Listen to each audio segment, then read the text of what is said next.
Bonjour, Monsieur Bonjour. Camus. La première question. Vous êtes l'un des principaux experts français de la droite et de l'extrême droite européenne et êtes un des fondateurs de l'Observatoire de radicalité politique, ORAP, à la Fondation Jean Jaurès. Pouvons-nous vous écouter sur l'importance de la recherche sur les radicalités politiques dans le contexte de la démocratie contemporaine? Alors, en France, la recherche scientifique sur les radicalités politiques est, à vrai dire, assez faible.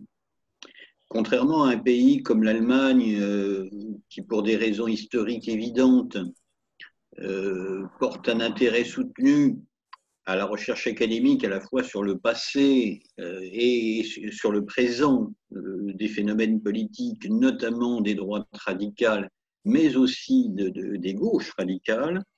La France est un petit peu en retard et elle n'est en fait en avance que sur un sujet qui est l'étude de l'islam radical, qui lui est largement répandu. Et il y a une école française sur ce sujet, ou plutôt des écoles françaises. On pense au nom de Farhad Khosrow, de Gilles Kepel, d'Hugo Bicheron ou d'une quantité d'autres, Pierre Vermeyren et une quantité d'autres universitaires qui ont récemment publié sur le sujet. Sur l'islam radical, nous sommes tout à fait au point. Par contre, nous avons plusieurs problèmes qui empêchent, à mon sens, que la recherche universitaire sur les gauches et les droites radicales soit au haut niveau. Pour ce qui concerne la droite, je m'exprimerai que sur la droite, qui est mon champ d'analyse. Nous avons d'abord été longtemps prisonniers d'un tropisme typiquement français, qui consistait à dire que la France ayant été épargnée dans les années 20-30 par l'émergence d'un fascisme fort et d'un équivalent français du nazisme, nous avions, en raison notamment de l'idéologie des droits de l'homme, des schémas républicains solidement ancrés, partagés par l'immense majorité de la population, que nous avions une sorte d'immunité face à ces phénomènes et qu'après tout, le régime de Vichy n'était advenu au pouvoir que dans les fourgons des Allemands, qu'il n'avait pas de prise réelle sur la population, que tout cela avait de toute manière été défait en 1945 et que depuis, à l'exception de petites poussées sporadiques, comme le mouvement Poujade au milieu des années 50, l'extrême droite ne représentait qu'une survivance d'étudier en profondeur pour comprendre la situation présente.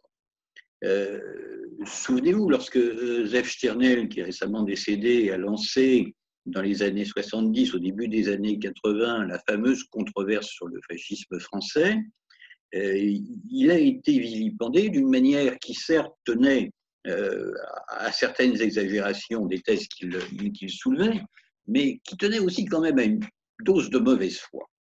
Parce que je me souviens pour ma part qu'au début des années 80, étant étudiant à Sciences Po, j'entendais aussi d'excellents professeurs, dont certains sont revenus par la suite sur leur jugement, nous expliquer que le Front National, qui commençait avec Jean-Marie Le Pen à se faire un petit peu connaître sur la scène politique aux alentours de 1982-83, était quelque chose qui n'était pas digne d'intérêt.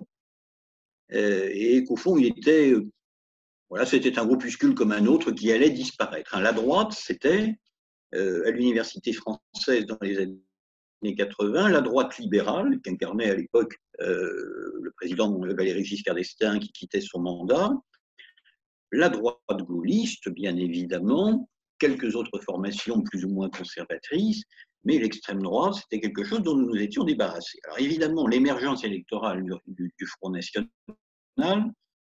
a commencé à modifier tout cela, et dès 1989, à la Fondation nationale des sciences politiques, sous la direction de Pascal Perrineau notamment et de Nona Mayer, ont été entreprises toute une série de recherches qui perdurent et qui ont donné lieu à la publication d'ouvrages scientifiques de contenu tout à fait satisfaisant, et même plus que ça, et qui permettent de faire, j'allais dire, relativement le tour de la question.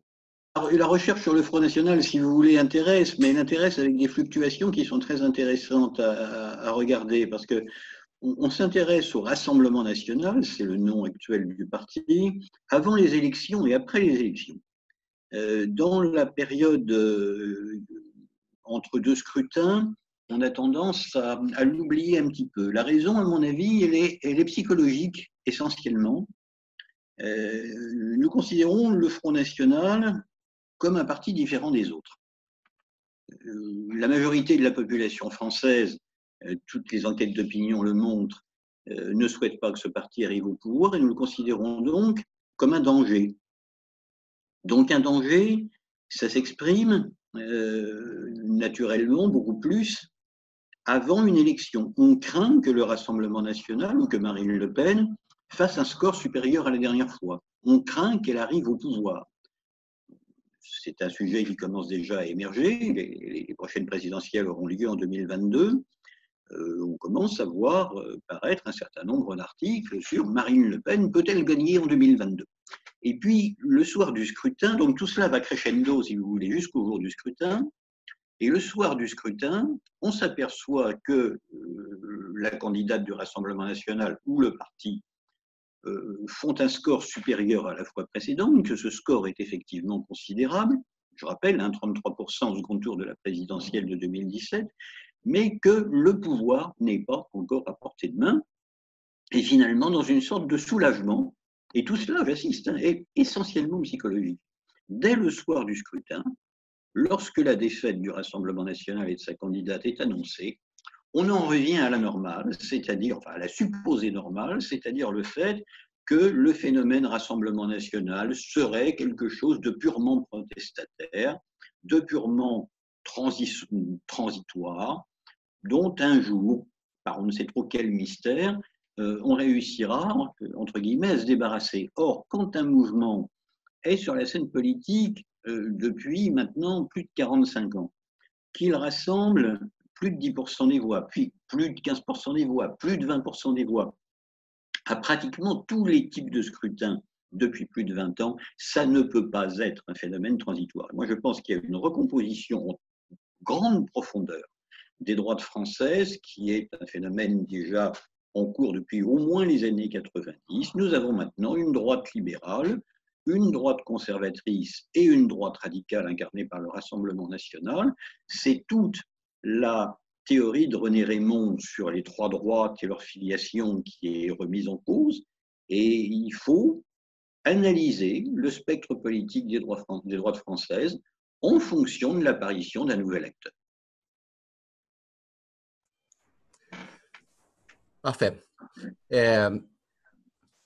Depuis parler du contexte de l'émergence de la problématique des droites extrêmes, nous pouvons passer pour un peu de l'histoire de l'extrême droite. Dans le livre Les droites extrêmes en Europe, vous et Nicolas Lebourg analysez l'extrême droite de ses origines à nos jours. Il est très clair qu'il forme une véritable nébuleuse, très complexe, mutante et adaptable. Vous avez montré que définir l'extrême droite comme la droite de la droite est totalement insuffisant. Pouvez-vous nous parler un peu de ce que sont les extrêmes droites et, si possible, donner-nous un bref aperçu de la façon dont ils sont nés et de leurs variations dans l'espace-temps?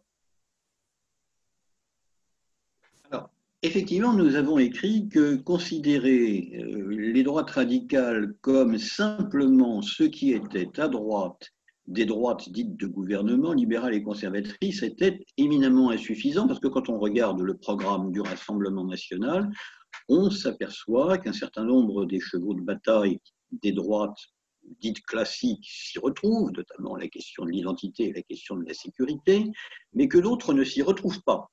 Nous avons par exemple une droite libérale et conservatrice en France qui est profondément et durablement europhile, donc favorable à ce que la France fasse partie de l'Union européenne et que l'Union européenne se renforce, le Rassemblement national est sur une ligne totalement différente. Nous avons des libéraux classiques qui sont partisans d'une faible implication de l'État dans l'économie, hein, non pas d'un État minimum, non pas des libertariens. En tout cas, les gens pensent que l'économie de marché fonctionne très bien sans que l'État s'immisce dans ces mécanismes. Nous avons au contraire un Rassemblement national qui, avec Marine Le Pen notamment, tient des positions souvent qui sont assez étatistes, assez interventionnistes, jusqu'à penser que des nationalisations temporaires serait une bonne chose lorsque l'entreprise, par exemple, est rachetée par un fonds vautour ou par un repreneur qui subitement veut faire un plan social massif et délocalisé. Donc on a des différences absolument essentielles. Et même sur la question de l'identité française, il y a des divergences qui sont très importantes parce que il n'y a pas si longtemps encore, le Rassemblement national tenait pour une réponse au phénomène migratoire qui était ce qu'on appelle l'inversion des flux migratoires, c'est-à-dire le fait que les étrangers résidant en France, qu'ils soient réguliers ou qu'ils soient irréguliers, devaient repartir dans leur pays d'origine. L'opinion très majoritaire à droite, à la fois chez les républicains et chez les centristes ou les libéraux de l'UDI, c'est que toute personne d'origine étrangère, de nationalité étrangère, pardon, résidente en France et qui réside légalement et qui souhaite s'assimiler à la nation française doit pouvoir le faire. Donc c'est une conception ouverte versus, du côté du Rassemblement national, une conception fermée. Donc vous voyez, le Rassemblement national, ce n'est pas simplement des gens qui seraient très, très, très à droite.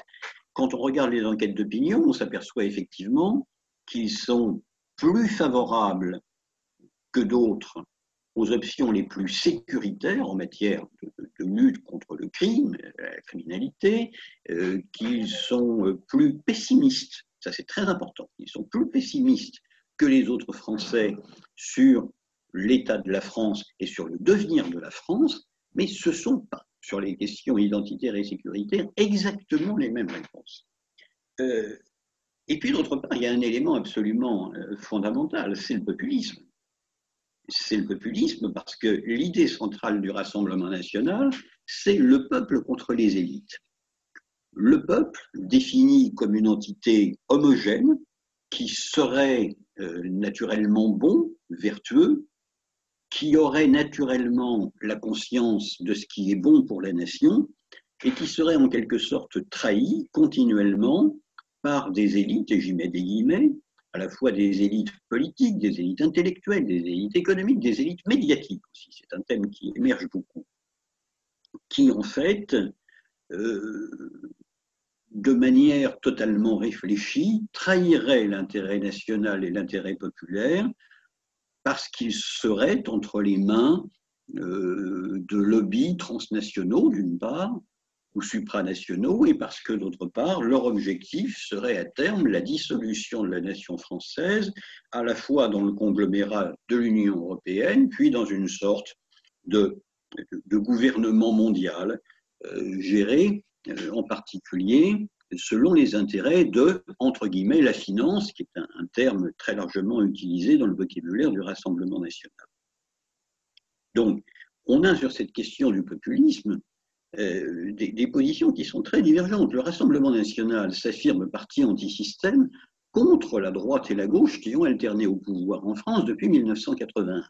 Il ne pense pas et il ne dit pas que la droite, lorsqu'elle a été au pouvoir, que ce soit la droite libérale ou la droite peut-être un peu plus dure sur certains sujets avec Nicolas Sarkozy, il ne pense pas que la droite ait fait mieux de la gauche. Il pense même que sur certains sujets, la droite a été plus pernicieuse que la gauche, dans la mesure où elle annonçait à ses électeurs des mesures, notamment sur l'immigration, qu'ensuite elle ne tenait pas lorsqu'elle était au gouvernement.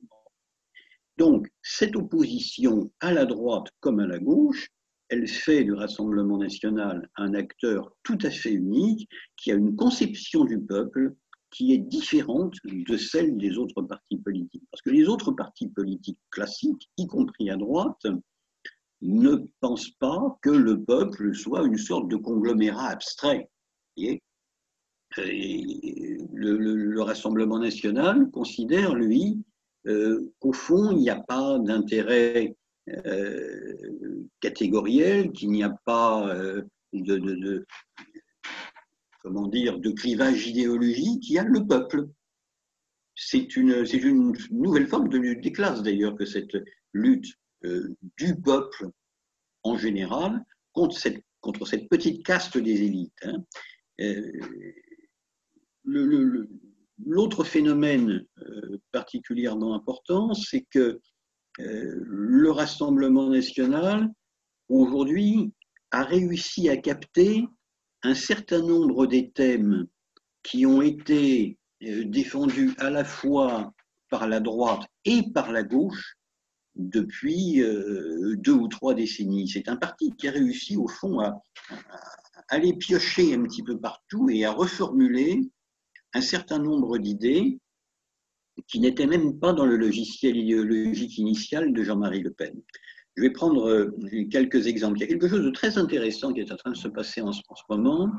C'est la manière dont le Rassemblement national, qui est vu par l'immense majorité des gens comme étant un parti autoritaire, qui, s'il était au pouvoir, instaurerait un État fort, sinon quasi dictatorial, certains le pensent. Eh bien, ce Rassemblement national, on l'a vu pendant la crise sanitaire, se fait le champion des libertés individuelles. Il l'avait déjà montré à plusieurs reprises, notamment lorsqu'il s'était agi au Parlement européen de parler contre le système de surveillance échelon, contre l'enregistrement obligatoire des passagers aériens dans un fichier unique qui permet de tracer leurs coordonnées. Là, pendant la crise sanitaire, on a vu Marine Le Pen demander à la fois que l'État prenne des mesures plus fortes pour protéger les citoyens contre la pandémie et en même temps s'insurger contre la mise en place d'une application qui permet de tracer les malades et, partant du traçage des malades, de retrouver ceux avec qui ils ont été en contact, donc de prévenir la diffusion de la pandémie. Tout cela au nom d'une critique de l'État qui, selon le Rassemblement national, serait de plus en plus liberticide et irait de plus en plus fouiller dans la vie des citoyens pour contrôler non seulement leurs mouvements, comme c'est le cas avec l'application dont je viens de parler, mais également leurs pensées. Il faut également savoir que le Rassemblement national fait campagne activement pour que toutes les lois mémorielles et toutes les lois punissant en France un certain nombre de formes d'expression racistes, antisémites, etc., soient abrogées. Ces thèmes, ce sont des thèmes de gauche. Ce sont des thèmes qui, à l'origine, dans la période post-68 armes, étaient défendus par une partie de la gauche, et d'ailleurs par une partie de la gauche radicale, au nom de la liberté absolue d'expression et au nom de l'épanouissement de l'individu face à l'emprise d'un État qui était jugé à l'époque gaulliste beaucoup trop sécuritaire, beaucoup trop étouffant.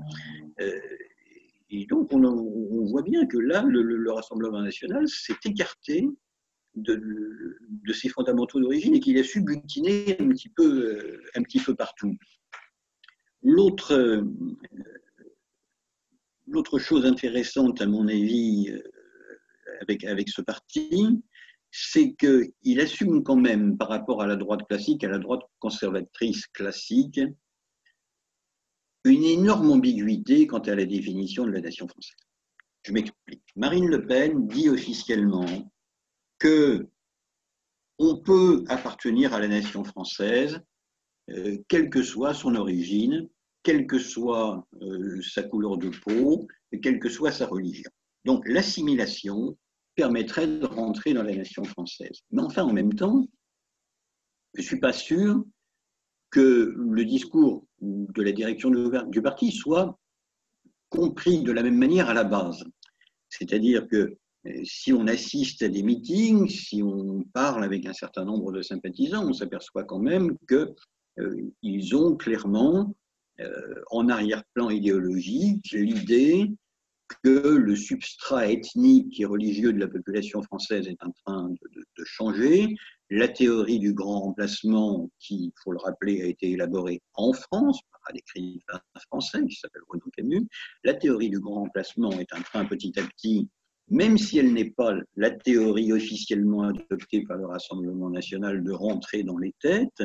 Et l'idée d'un certain nombre de militants avec lesquels j'ai eu l'occasion de parler, c'est quand même qu'il faut arrêter l'immigration de manière absolue, donc il faut cadenasser les frontières, et d'autre part que, si possible, il faut tenter de mettre en place des mécanismes de rapatriement, de départ forcé des personnes d'origine étrangères, par exemple par ce qu'on appelle la remigration, qui est en fait un autre des thèmes défendus par le mouvement identitaire et par Renaud Camus, consistant à dire si on continue comme ça, la population française n'aura plus la même structure dans 10 ans qu'elle l'a eue pendant des millénaires. Par conséquent, à un moment donné, il faut non seulement fermer, mais il faut également faire partir.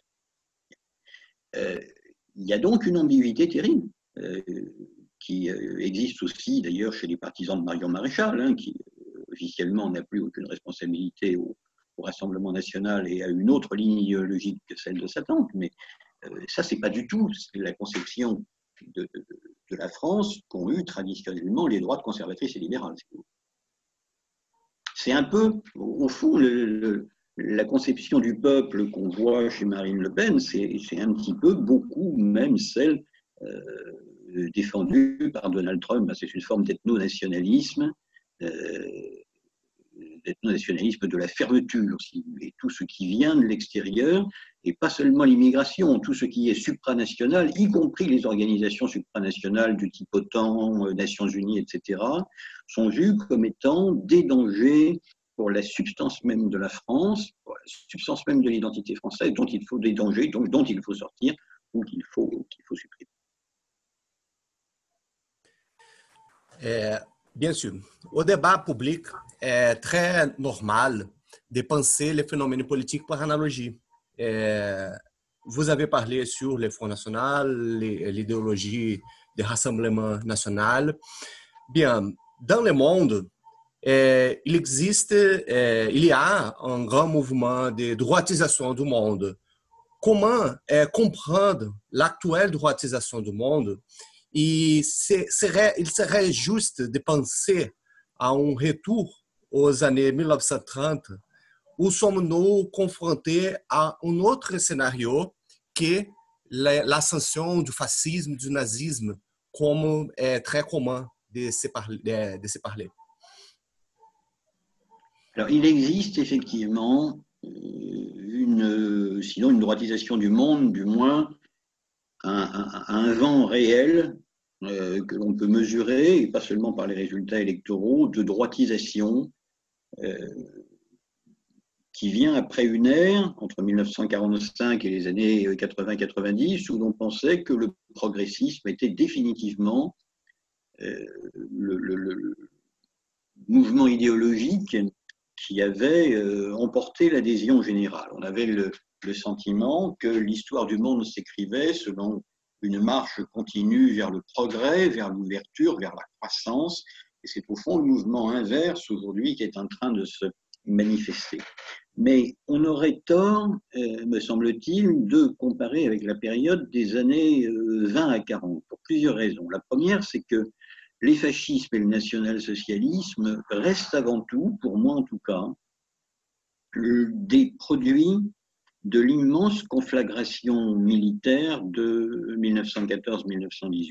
La génération qui vient au pouvoir, non seulement en Italie et en Allemagne, mais dans tous les autres pays où des formes de fascisme ont conquis l'État, cette génération, c'est ce qu'on appelle la génération du front.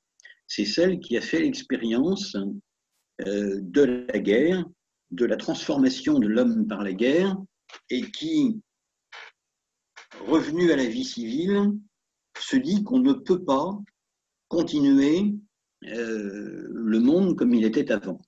C'est à la fois la guerre de 14-18, une immense modification de la carte de l'Europe. On a commémoré cette année, par exemple, le centenaire du traité de Trianon qui a réduit la Hongrie des 2/3 de son territoire antérieur, il faut s'en souvenir. On a commémoré en Roumanie, en 2018, le centenaire de la Grande Roumanie, qui était, par un mouvement concomitant, issu, elle aussi, des traités signés à la fin de la Seconde Guerre mondiale, qui, au contraire, de la Première Guerre mondiale, pardon, et qui, au contraire, a considérablement agrandi le royaume de Roumanie. Donc, vous voyez, on a véritablement, à l'issue de 14-18, un bouleversement géographique, il y a des États qui naissent, il y a des États qui disparaissent, un bouleversement culturel, avec l'émergence d'une génération forgée par la camaraderie du front et qui réclame de la nouveauté, qui a le sentiment que la démocratie, finalement, dans les circonstances de la guerre, on s'en est des fois un petit peu écarté, et que c'est aussi ce qui a permis de forger l'esprit du combattant, d'aller vers la victoire, de mobiliser les énergies nationales.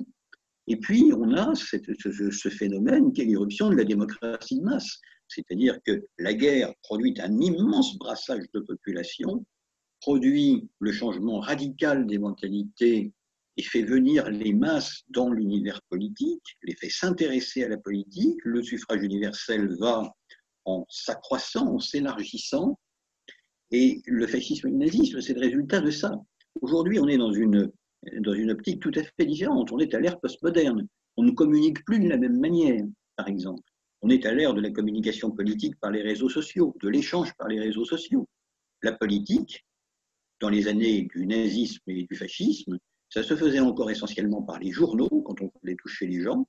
Ça se faisait par la radio, ça ne se faisait pas par la télévision, et ça se faisait encore selon les vieilles formes de propagande qui consistaient à organiser des meetings de masse avec un orateur. Toutes choses qui ont aujourd'hui pas totalement disparu, mais qui sont en tout cas passées en second plan par rapport au rôle des réseaux sociaux.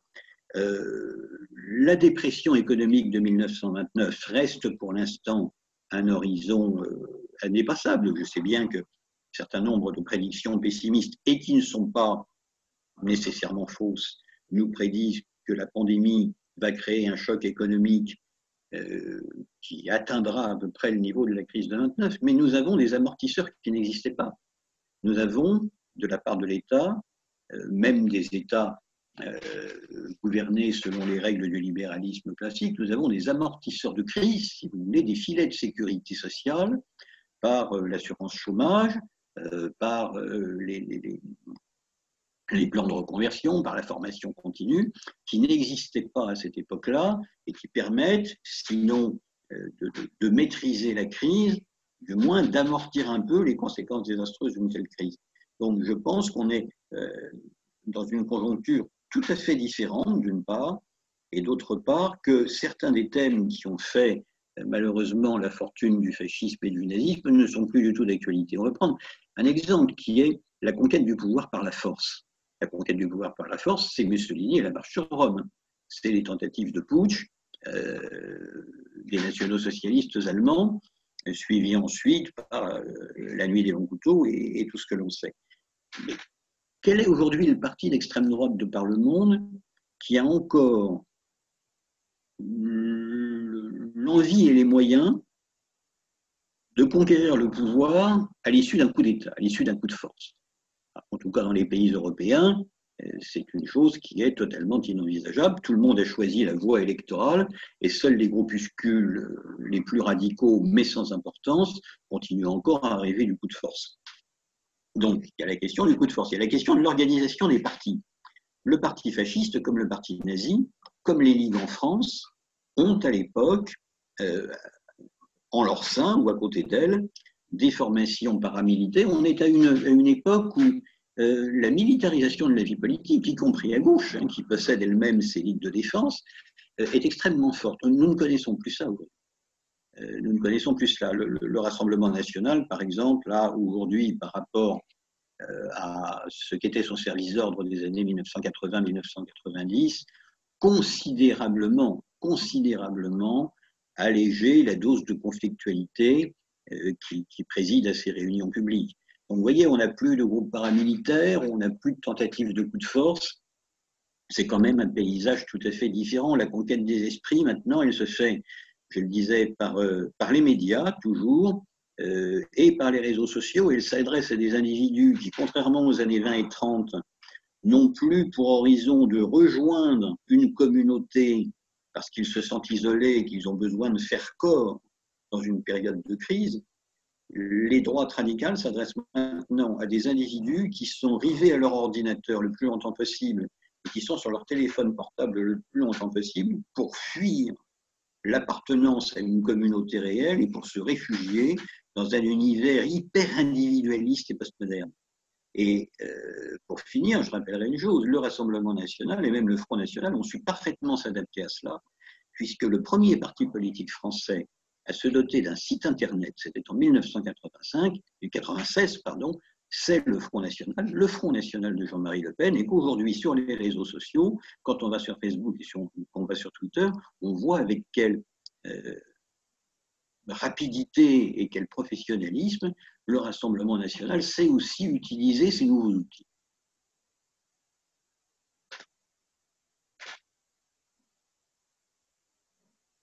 Passons-nous au Brésil maintenant.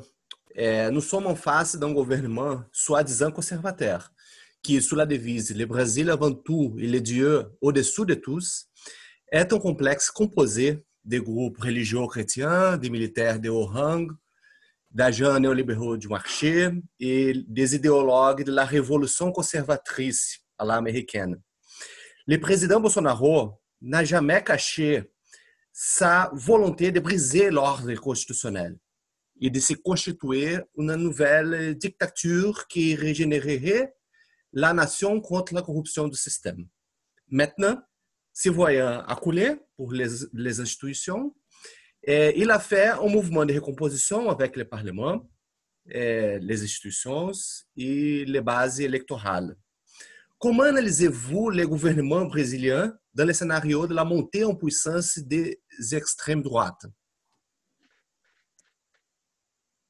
Ce qui me semble intéressant dans le mouvement que vous décrivez, c'est les éléments qui manquent précisément aux droites radicales européennes pour imiter ce qui se passe au Brésil.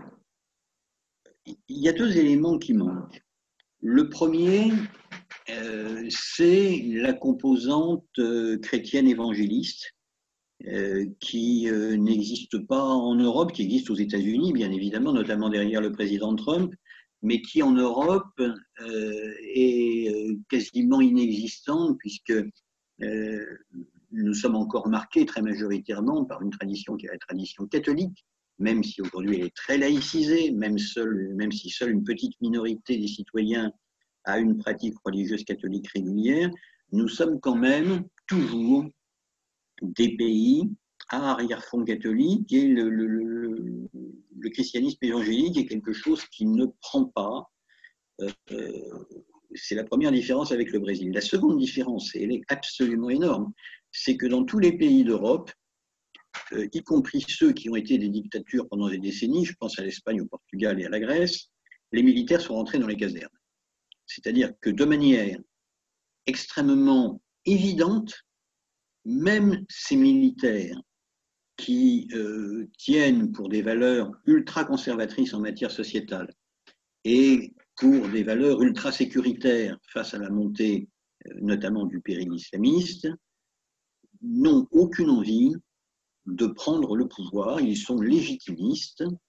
On l'a vu à plusieurs reprises en France, notamment il y a un épisode assez édifiant qui se passe en 2013 pendant les manifestations contre le mariage homosexuel. Il y a à ce moment-là, à l'extrême droite, un bruit qui court disant qu'un certain nombre de généraux de l'armée française, dont le chef d'état-major de l'époque, le chef d'état-major particulier du président de la République, le gouverneur militaire de Paris, l'ancien gouverneur militaire de Paris, pense que l'État est dans une déliquescence qui nécessite une riposte.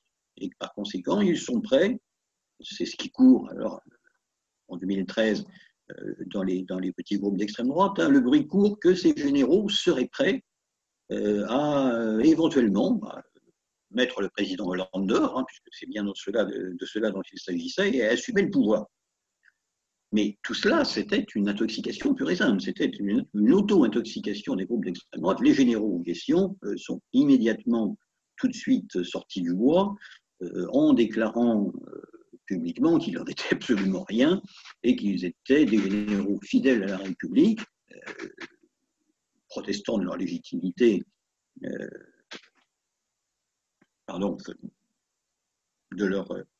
leur fidélité au président de la République, et expliquant que tout cela, c'était évidemment, passez-moi l'expression, des militants d'extrême droite qui se faisaient des films, mais que l'armée restait dans les casernes.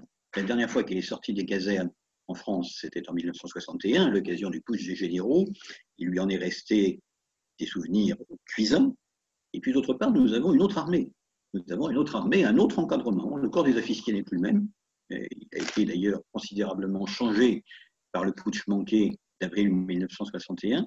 Et notre armée n'est plus la même. Nos conscrits, plus exactement nos militaires de métier, puisque désormais nous n'avons plus que des militaires de métier, des gens qui s'engagent, nos militaires sont à l'image de la diversité de la population.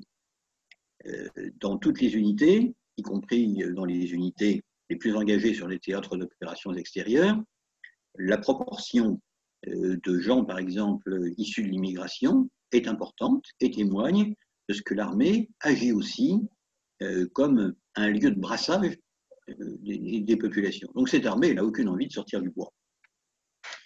Ça, c'est les deux raisons pour lesquelles, à mon avis, les deux phénomènes ne sont pas comparables.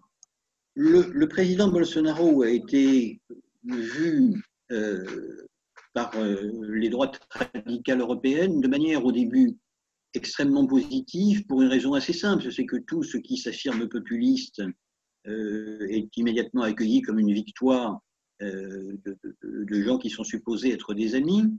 Et puis rapidement, les choses se sont un petit peu gâtées. D'abord parce que on ne peut pas, quand on est Marine Le Pen, s'engager trop ouvertement aux côtés de quelqu'un qui a à côté de lui, voire derrière lui, des militaires de haut rang.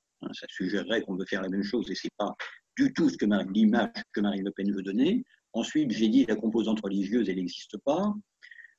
Après, la manière dont le président brésilien a géré la crise du Covid a aussi beaucoup fait réfléchir, je pense, les populistes français parce qu'ils ne sont pas allés aussi loin que le président Bolsonaro dans le déni de l'existence même de l'épidémie. Marine Le Pen n'a jamais nié le fait qu'il existe une pandémie et qu'il faille la combattre. Et puis, enfin, je crois que le président Bolsonaro a eu à plusieurs reprises des mots extrêmement durs, extrêmement méprisants à l'égard du président Macron et un certain nombre de ses proches d'ailleurs à l'égard de la France. Et évidemment, tout cela est difficile à assumer pour un parti politique français, même lorsqu'il est anti-système d'une certaine manière, en attaquant le président Macron. Le président Bolsonaro et certains de ses proches ont attaqué notre orgueil national et ce n'était pas nécessairement la meilleure des publicités à se faire à l'étranger. Mais c'est un modèle très intéressant de ce qui est en train de se passer au Brésil. Et j'avoue que pour ma part, enfin, bien que voyageant assez peu souvent en Amérique du Sud, je m'inquiète un petit peu de la manière dont justement le mouvement de retour à la démocratie qu'on considérait comme absolument acquis il y a encore peu, n'est plus aussi évident aujourd'hui entre la situation vénézuélienne d'une part, la situation brésilienne, la situation chilienne, ce qui se passe en Bolivie. J'ai l'impression aujourd'hui que les droites à la fois populistes, nationalistes, néolibérales par leur politique économique,